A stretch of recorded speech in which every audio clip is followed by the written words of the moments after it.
O texto de hoje eu já te dei. Qual é, irmão? Primeira carta de João. E o capítulo eu já te dei também. Qual é? É o capítulo 3. E o versículo será o 5 em diante. Olha o que o Senhor quer e vai tratar conosco essa noite. Diz assim o verso 5. E bem sabeis que ele se manifestou, esse ele é Jesus, para tirar os nossos pecados. E nele não há pecado. Qualquer que permanece nele não vive pecando. Qualquer que vive pecando não o viu nem o conheceu. Filhinhos, ninguém vos engane. Quem pratica justiça é justo, assim como ele é justo. Quem pratica o pecado é do diabo, porque o diabo vive pecando desde o princípio. Para isto, o Filho de Deus se manifestou, para desfazer as obras do diabo. Qualquer que é nascido de Deus, não vive na prática do pecado, porque a sua semente permanece nele, e não pode viver pecando, porque é nascido de Deus. Nisto são manifestos os filhos de Deus e os filhos do diabo. Qualquer que não pratica a justiça e não ama a seu irmão, não é de Deus. Porque esta é a mensagem que ouvistes desde o princípio, que nos amemos uns aos outros. Não como Caim, que era do maligno e matou a seu irmão. E por que causa o matou? Porque as suas obras eram más, e as de seu irmão eram justas. Para que um instante de leitura, veja o que Deus quer tratar conosco. Eu poderia tratar nessa noite sobre a questão da disputa entre irmãos. Os primeiros irmãos na Bíblia começaram a ter um desconforto e num sentimento de inveja, um queria superar o outro.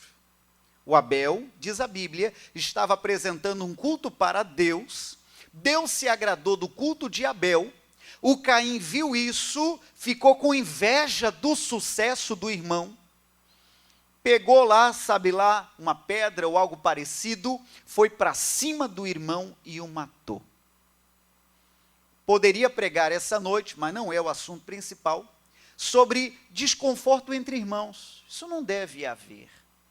Se um irmão seu está tendo sucesso, glória a Deus. Seja um irmão de sangue, ou seja um irmão em Cristo, glória a Deus pelo sucesso do seu irmão.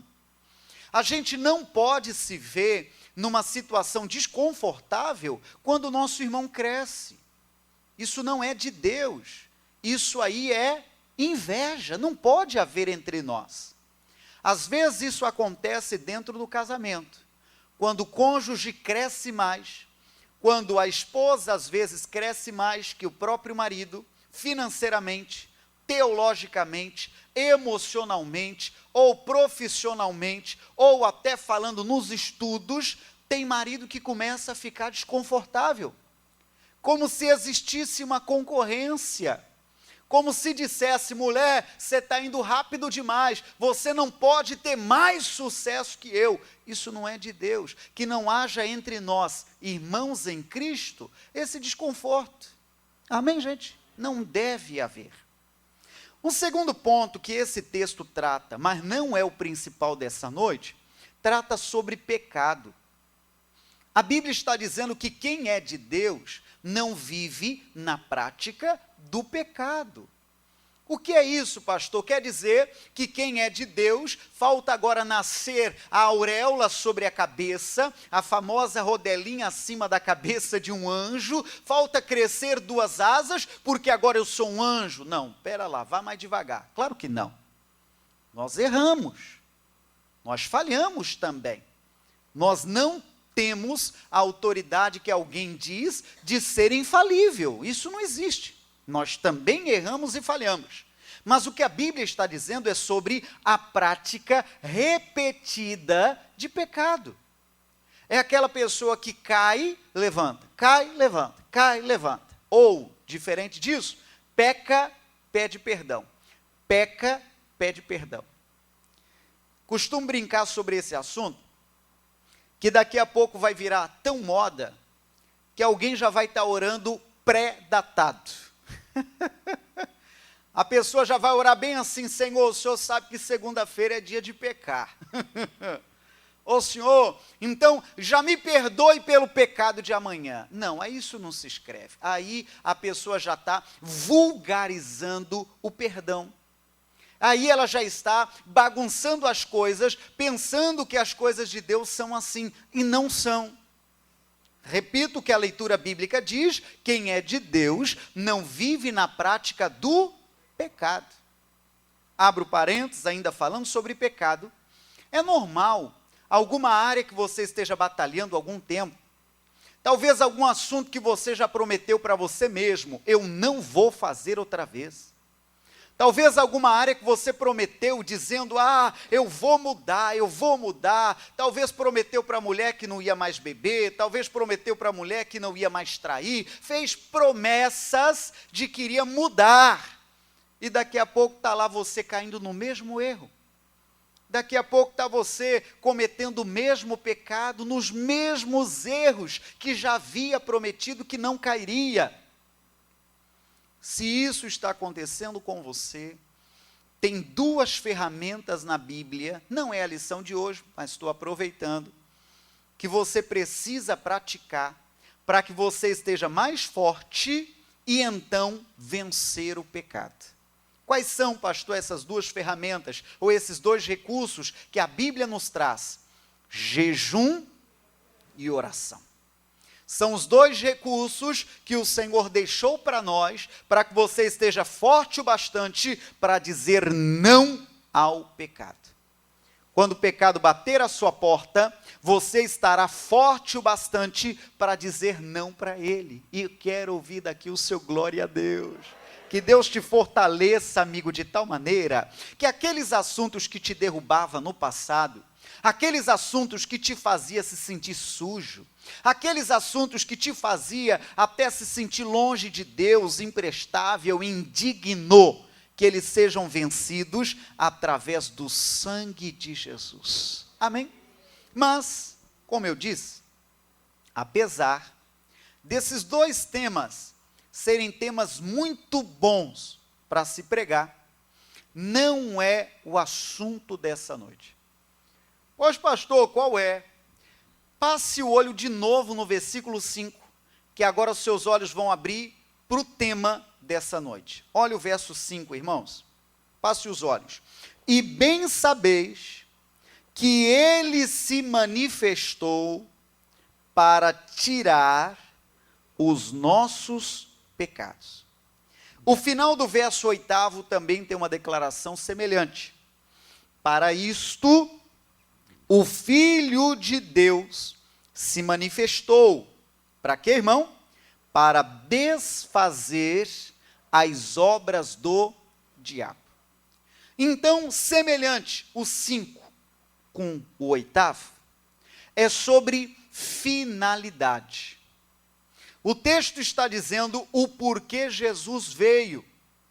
Claro, não quero cometer esse erro teológico. Não são apenas esses 2 itens do motivo da vinda de Cristo. Poderia te mostrar mais, mas eu estou lendo esse texto. Por exemplo, se você for ao Evangelho de João, capítulo 10, verso 10, você verá lá que o Senhor veio também para nos trazer vida e vida com abundância. Ou seja, se eu for correr na Bíblia eu acho mais razões, finalidades, quanto à vinda de Jesus. Mas nesse texto está tratando de dois. Vamos gravar isso? No verso 5, qual é a finalidade número 1? Qual é, irmão? Tirar os nossos pecados. No verso 8, tem a finalidade número 2. Qual é? Desfazer as obras do diabo. Então, na leitura de hoje, tem pelo menos duas razões, tem duas finalidades quanto à vinda de Jesus. Quando ele assim veio, executou o seu ministério, percorreu por sobre a terra até os seus 33 anos, quando então foi crucificado. O batismo pelo livro santo foi aos 30, então ministerialmente, ativamente, foi pelo menos os 3 anos, preparando discípulos e ensinando os seus seguidores. Mas com uma razão, com uma finalidade, tirar os pecados e desfazer as obras do diabo. Por que eu estou firmando tanto nisso, irmãos? Porque a palavra-chave dessa leitura é finalidade. Tem uma razão do porquê Cristo veio. E só para poder batizar a mensagem de hoje, o tema de hoje, eu vou trocar a palavra finalidade por um sinônimo. Eu vou trocar a palavra finalidade por propósito. Repete isso? Propósito. Então vamos lá, sem nos perder na mensagem. Então a vinda de Cristo, ela teve um propósito. Teve um propósito. E acredite você, tudo na vida tem um propósito. Espero que você tenha estrutura para ouvir o que eu vou falar a partir daqui. Acredite que até as lutas, até as dificuldades que você enfrenta, eu sei que é um discurso um pouco pesado de ouvir, mas até as batalhas que você enfrenta, ela também cumprirá um propósito. E querendo Deus, você sairá dela mais forte.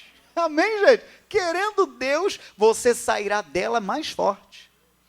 Eu já citei algumas vezes nessa altar uma frase que eu acho muito linda, não é bíblica, é um pensamento, que diz assim: mar calmo não faz bom marinheiro. Então, os solavancos da vida, as tremidas das embarcações, as tempestades da vida, elas surgem e farão de você mais forte. Diga graças a Deus, irmão, recebe a bênção, recebe a bênção. Seja verdadeiro, quem já enfrentou lutas aqui que pensou que não ia suportar, levanta a mão, seja verdadeiro. Olha aí, você chegou até aqui, irmão, você chegou até aqui e você ainda vai avançar em nome de Jesus. Então, qual é a palavra-chave de hoje, para você que tem o hábito de anotar? Propósito.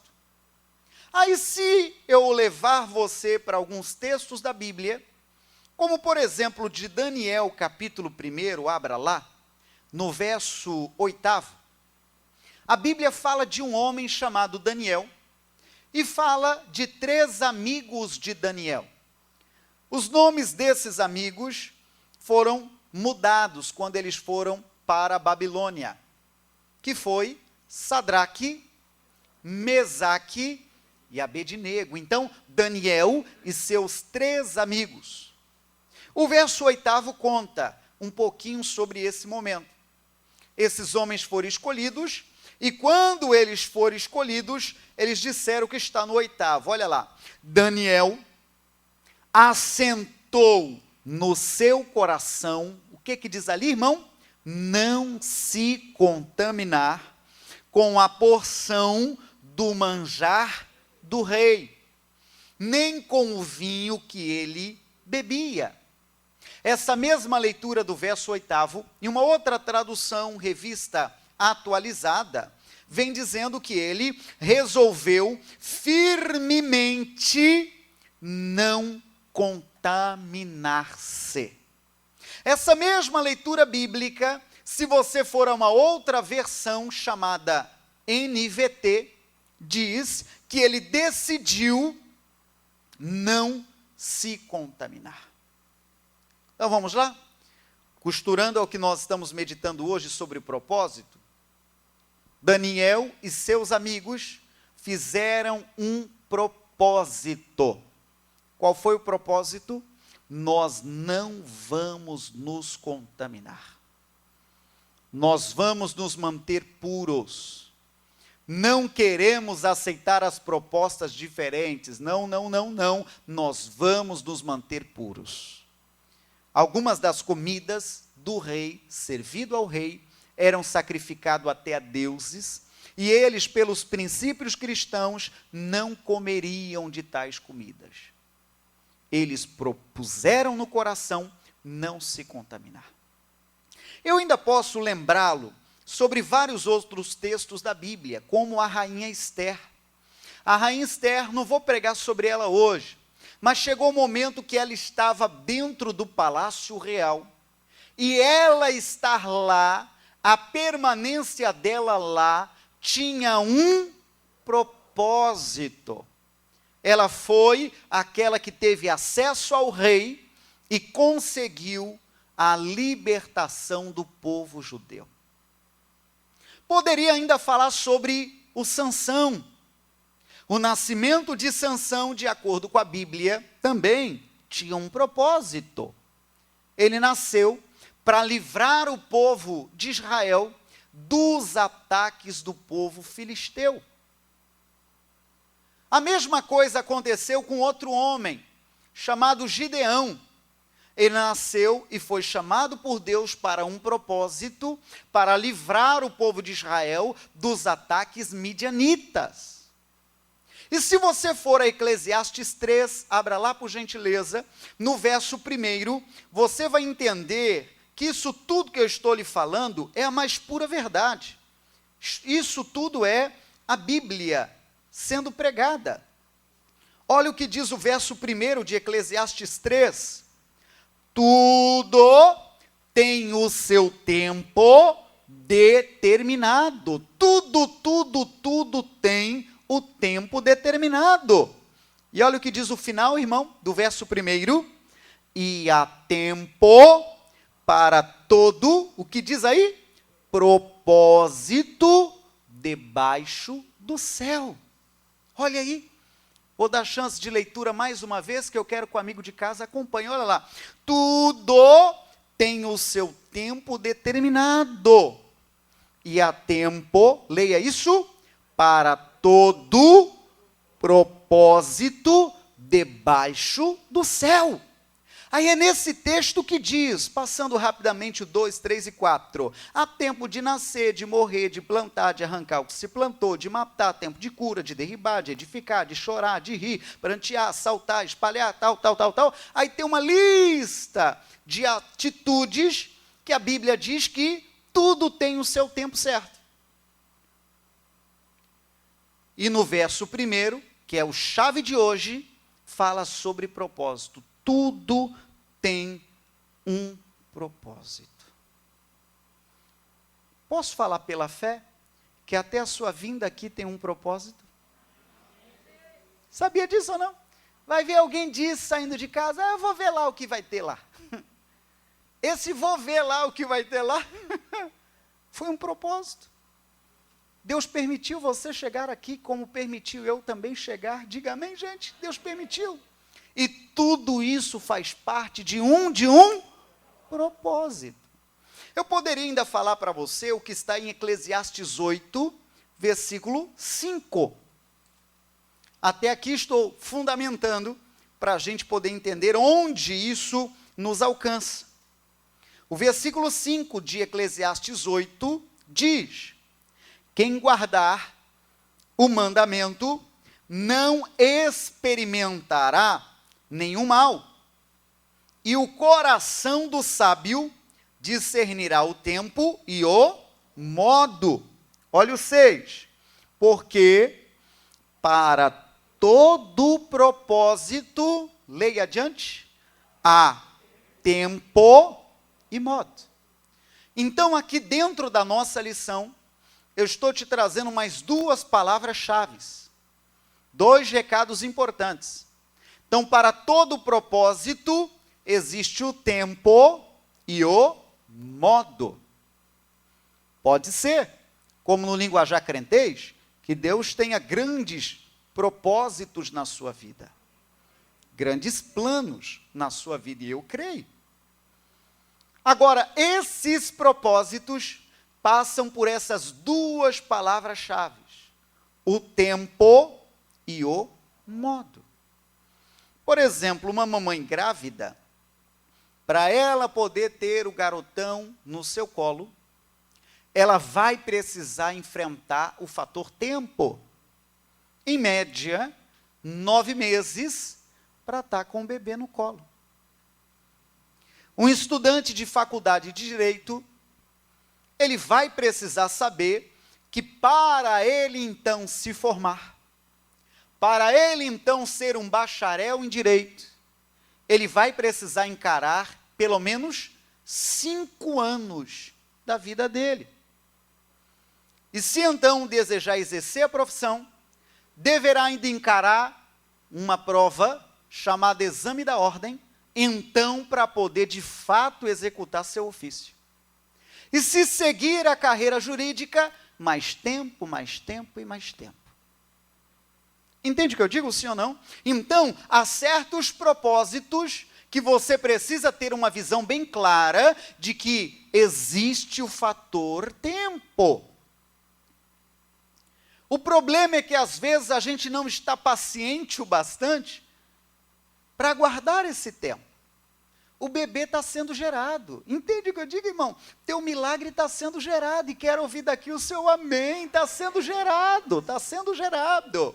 Mas para ele ser gerado e para você vê-lo de fato, você precisa saber que para propósitos leva um certo tempo. Bom seria não estalar de dedos. Pode ser que algum propósito aconteça mais rápido, mas alguns outros levam um pouquinho mais de tempo. Mas não é só a questão tempo, tem também a questão modo. Quer dizer, tem o jeito certo, tem a forma certa. Uma Ferrari, por exemplo, tem uma fama de um bom carro, mas não é o carro para você apartar gado. Não é o carro para você pegar as areias da praia e querer dar uma passeada. Então existe a forma correta. Uma colher é uma bênção? É, puxa, uma bênção. Mas a colher não é a colher que você vai usar para levantar a parede. A colher de um pedreiro é uma outra colher. Então existe um modo certo de executar isso. Tempo e modo. Dentro dessa mesma verdade, está em Isaías 29, verso 15, a realidade de que algumas pessoas querem esconder de Deus os seus reais propósitos. Tem pessoas que pensam que podem esconder de Deus suas reais intenções. Quero que você entenda que o próprio Cristo disse que ele não apenas pesa o que fizemos, ele sabe e quer realmente acompanhar o porquê fizemos, as intenções do porquê fizemos. Na tela, então, essa leitura, Isaías 29, 15. Ai dos que querem esconder profundamente, o que, irmão? O seu propósito do Senhor. Fazem as suas obras às escuras e dizem: quem nos vê e quem nos conhece? Como se pensassem que estão escondendo alguma coisa de Deus. Não quero te assustar, mas já assustando, Deus sabe o que você fez no verão passado. Deus sabe. Ele sabe de todas as coisas. Não tem como esconder nada do Senhor. Você entende sim ou não? Então, pastor, por que isso tudo? Porque eu quero lhe mostrar essa noite de que muitos homens de Deus no passado tinham um propósito de vida. Eu posso lembrá-los sobre Moisés.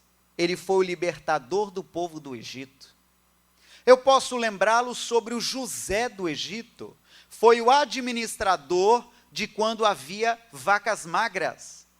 E ele também foi o administrador do tempo de vacas gordas. Então, eu poderia citar inúmeros casos. Mas eis a pergunta: e você já descobriu o seu propósito? E você já descobriu o seu propósito? Perguntas existenciais como: quem eu sou, da onde eu vim, para onde eu vou, hora ou outra nós fazemos. Perguntas que talvez você já fez: o que eu estou fazendo aqui? Perguntas talvez como: será que a minha vida está valendo a pena? Aquela segundona que porventura você acorda cansado e você lembra da rotina da tua semana e você pensa: será que está valendo a pena? Eu duvido que você já não fez uma dessas perguntas. Eu duvido. São perguntas que nos perseguem a todo instante. Ou talvez perguntas como: eu queria fazer a diferença, eu não queria ser mais um na multidão.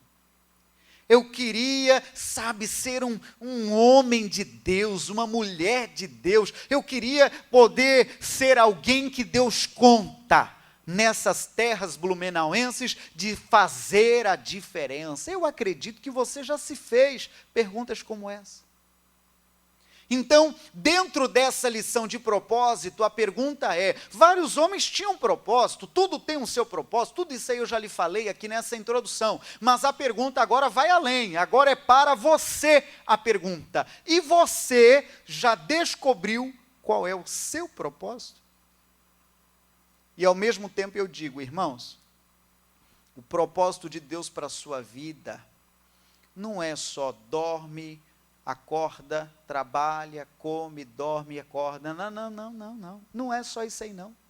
Come, dorme, trabalha, come, dorme, trabalha, come, dorme, trabalha, come, dorme, trabalha. Não, eu não imagino você como um hamster colocado dentro daquela roda gigante. Você já viu aquilo? O famoso ratinho está dentro da roda gigante e, em vez em quando, alguém vai lá e joga uns farelinhos para ele comer e ficar tranquilo. Aí ele fica naquilo, quem já teve hamster sabe o que eu estou dizendo, fica o dia todinho girando aquilo ali. Irmão, não, Deus não te criou para isso. Você não é um hamster, você... Não, a vida não está assim, não deve ser assim. Existe um propósito maior. Existe um propósito divino. O Eclesiastes, o livro de Eclesiastes, foi um livro atribuído, escrita ao sábio Salomão. Ele diz que a vida sem Deus é como essa aí do hamster, é como correr atrás do vento, ela não tem graça. Você vai, trabalha e come, dorme, trabalha e come, e às vezes engorda, trabalha e come, vai. Aí lembra, quer emagrecer e trabalha, emagrece, engorda, e dorme, trabalha e tal. Não, a vida não é só isso. Existe um propósito maior. Amém, gente? É isso aí, irmão André. Existe um propósito maior. Abençoa teu vizinho, naquela voz assim de homem de Deus, de mulher de Deus. Olha para ele e diga: existe um propósito maior. Irmão, existe sim. Não é possível que Deus colocou a gente nessa terra, irmão, para ficar igual o hamster lá. Não é.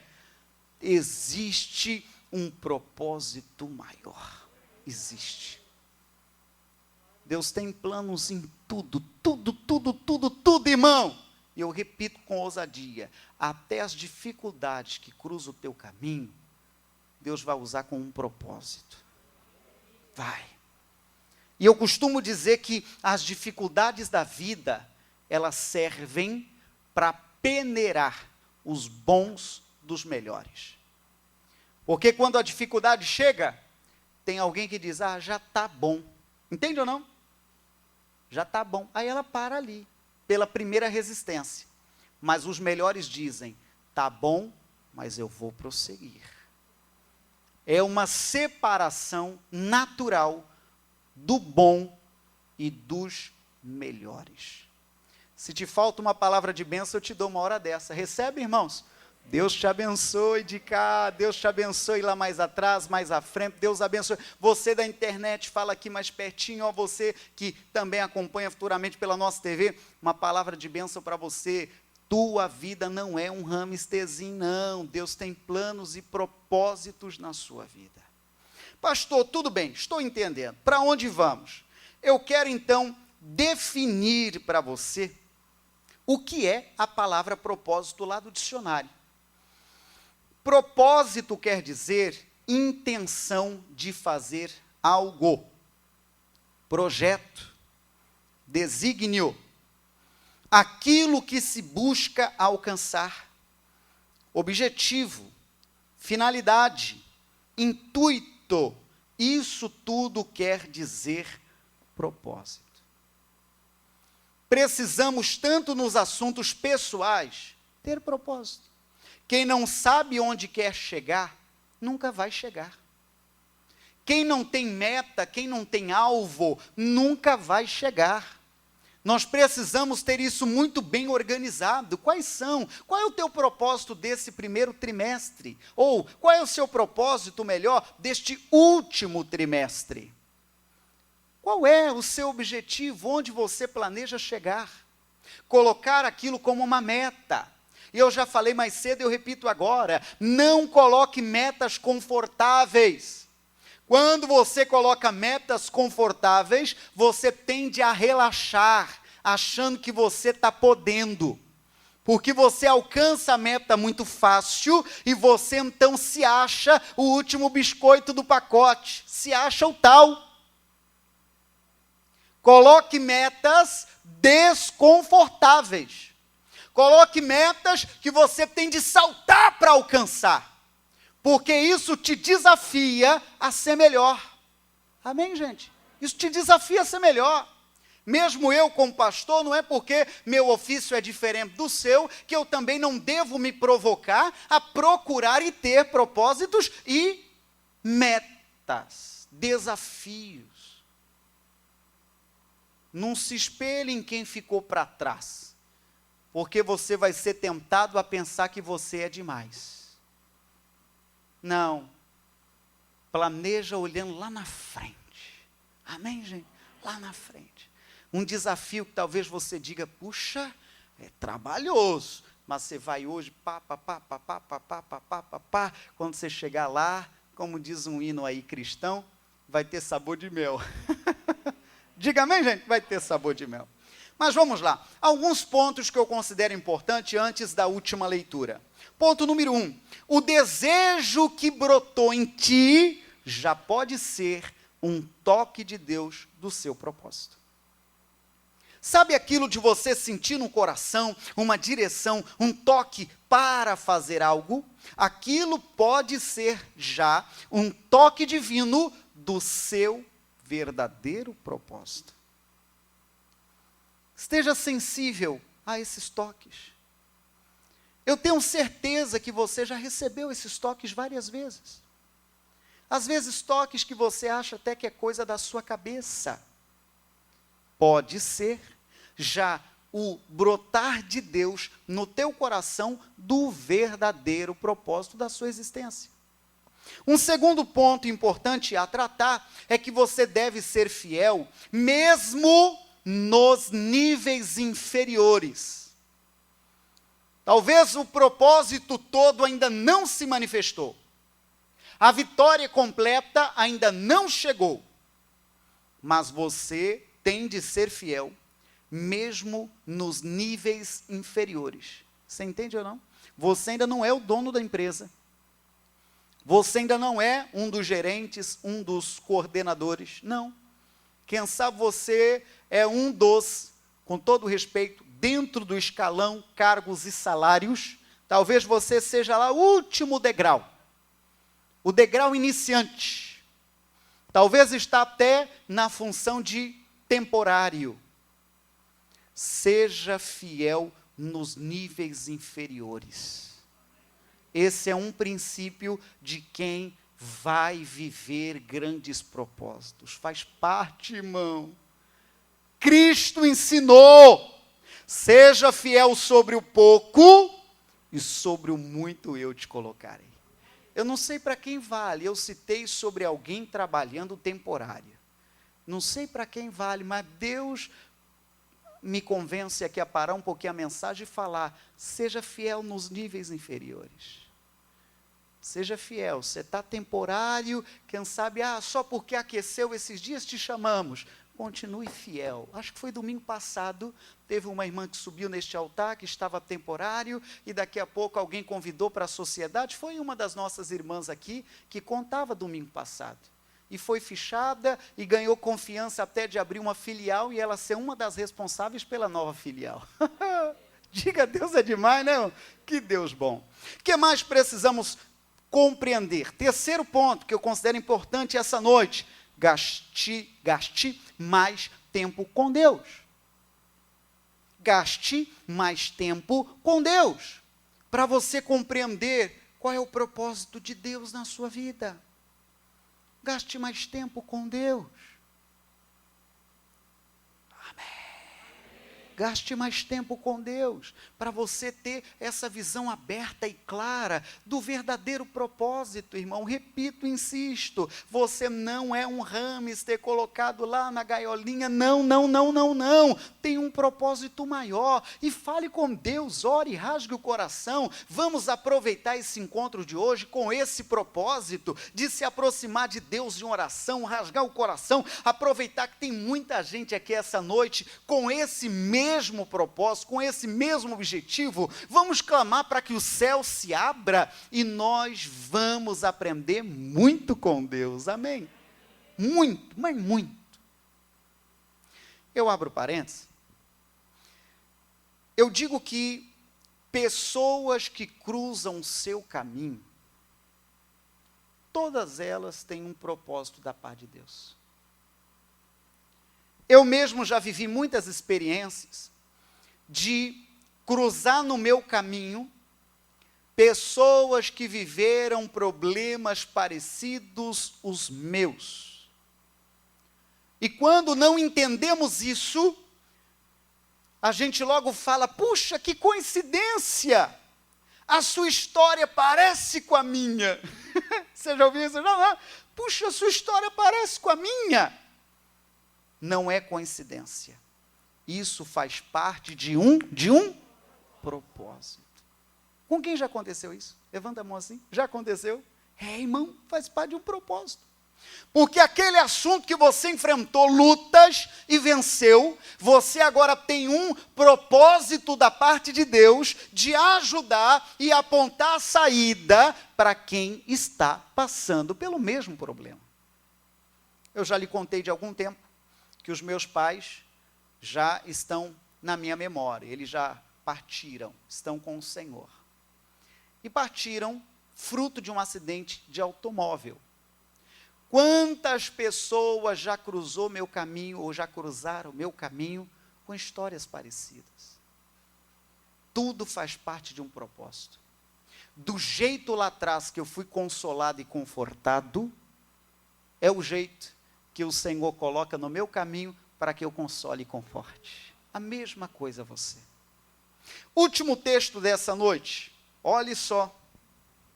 Primeira carta de Pedro, versículo 2, capítulo 2, versículo 15, e eu completo aqui. Penso que você esteja compreendendo bem a nossa lição. Tudo faz parte de um propósito. Não pense que você deve levar a vida apenas como um dia atrás do outro. apenas sobrevivendo. Não é isso que Deus tem para você. Não é mesmo. Vamos lá?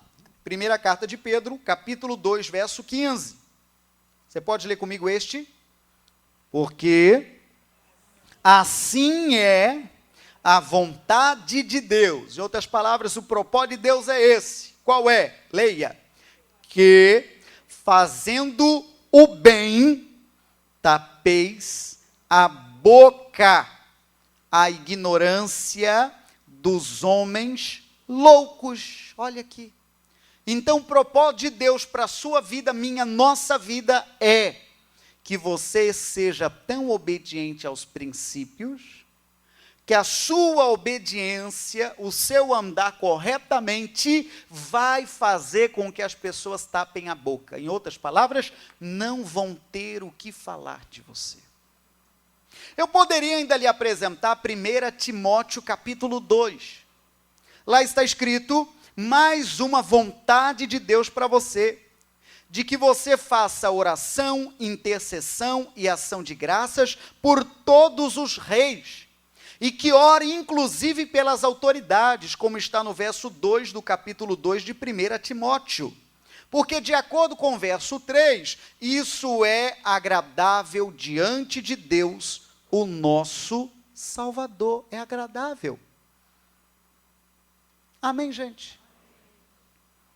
O próprio Cristo tinha um propósito. Nós começamos lendo lá no começo. Quais eram os dois? Vejamos como está a sua memória. Quais eram? Tirar os pecados, acertou. E que mais? Desfazer as obras do diabo. Pastor, ele cumpriu o seu propósito? Cumpriu. Se você for ao Evangelho de João 19, versículo 30, ele mesmo disse nas últimas palavras na cruz, está consumado. Como quem diz, o propósito que fui criado, isso é bonito, irmão, está completo. Com louvor, parabéns, irmã, com louvor. Mas a pergunta não é sobre o Cristo, que ele é campeão. A pergunta é sobre você. Você já conhece o seu propósito? Você já está vivendo o seu propósito? Você está em obediência a este propósito? Você nem conhece ainda seu propósito? Talvez você esteja mais atrasado um pouco. Meu sonho de menino era, já contei uma vez, era ser dentista. Tenho nada contra a profissão, tenho uma certa admiração até hoje. Mas em 95... eu conheci a Cristo na Internacional da Graça, eu venho de berço evangélico. Mas o evangelho pentecostal eu conheci em 95. E em 98 eu fui admitido como ministro do evangelho na Internacional da Graça. Em 98 eu conheci o meu propósito. Pregador do evangelho. Mas quando eu falo em propósito, eu não estou falando só de você querer o microfone da igreja e orar e cantar. Não, irmão, não. Eu não estou falando só sobre subir aqui, não. Cada um tem o seu propósito, e esse propósito ele precisa ser vivido e obedecido. Nem todo mundo vai entrar numa sala de cirurgia sendo o doutor. Tem gente que vai entrar na sala de cirurgia para ajudar o doutor, e não se diminua por isso. E tem gente, por ironia da vida, vai entrar na sala de cirurgia, e é ele que vai ser operado. E não se diminua por isso. Tudo faz parte de um propósito. Palavra de Deus para nós. Aplauda Jesus bem forte, irmão. Pois é, o Senhor certamente já falou ao seu coração com essa mensagem que acabamos de acompanhar. Eu espero que você também conheça qual é o propósito para a sua vida. E não apenas conheça, como pratique, desenvolva, obedeça e seja uma bênção na mão de Deus. E quando eu falo em propósito, meu caro, mais uma vez eu digo, não é só no plano espiritual. Claro que é o maior propósito, é o maior plano, né? O da vida eterna, o da salvação, é claro que é. Mas eu falo também de assuntos dessa vida. Que você não esteja longe ou fazendo curvas ao propósito que Deus tem na sua vida. Tudo bem? Permita eu orar e completar o encontro de hoje? Deus querido, obrigado. Obrigado pela tua mão, obrigado pela sua bondade, obrigado pela sua companhia, que a mão do Senhor permaneça sobre esse amigo, sobre essa amiga. Fico feliz de encontrá-lo bem no dia de hoje e se porventura alguém até escreveu dizendo que não está bem, eu aproveito esse tempo agora e mando bênção para ele, mando bênção para ela, no nome de Jesus. Obrigado e amém. Deus te abençoe, viu? E se ainda não sabe, o endereço da nossa igreja em Blumenau aparece aí na sua tela. Anote, Rua Amazonas 455, no Grande Garcia, bairro Garcia. Tá bom? Deus te abençoe. Até a próxima. A graça de Deus está em Blumenau, localizada na Rua Amazonas 455, bairro Garcia, próximo à Fonte Luminosa. Atenção para a nossa agenda semanal. Quarta-feira, a família no altar de Deus, às 9h15 e às 19h30. Sexta-feira, cura e libertação total, às 9h15 e às 19h30. No domingo, o culto de ensinamento, às 8h e às 19h. Igreja Internacional da Graça de Deus.